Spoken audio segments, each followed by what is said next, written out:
Guys, this is Brian. We got Steve here. If we had any experts when it comes to military, he would be our expert.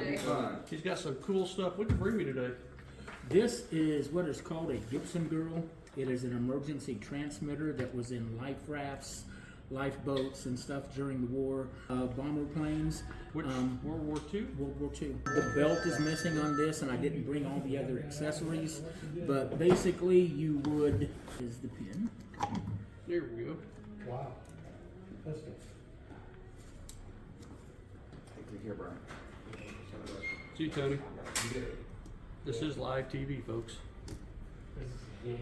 And then you would run the antenna up on either the balloon or a kite. The balloon's literally in a can. Yes, this is for life rafts, Yeah. etc. Everything was sealed.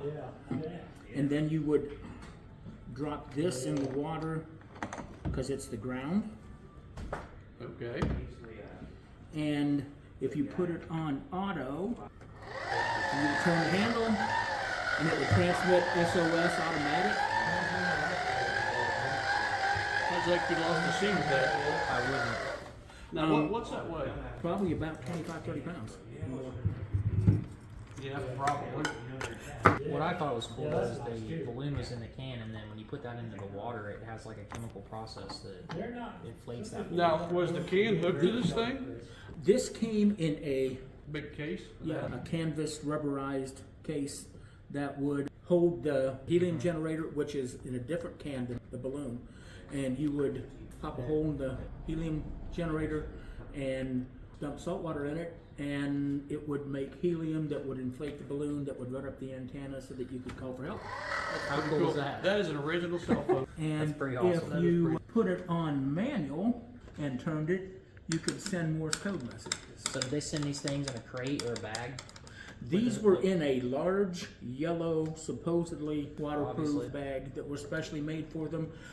That was the first item of a Gibson Girl I had, was the bag. Yeah. And then I lost the bag in the fire and started finding other parts. Off the wall question. How'd they come up with the name? Because the Rockettes were all picked because of their shapes. Makes sense. And this had basically the same shape, so it was called a Gibson Girl. How drunk would you It's have got to be to that say, pear oh, you shape. look like a Rockette? That's pretty That's cool. So what about your Jeep? Tell us about that. I don't know that much about it, just got it. That would be probably post-World War II. Yes, yeah, that's probably 50s, early 60s. Japan.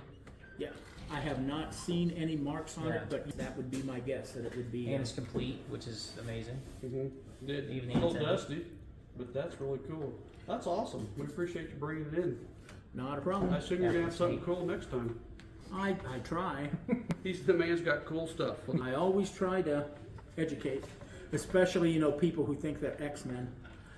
Oh.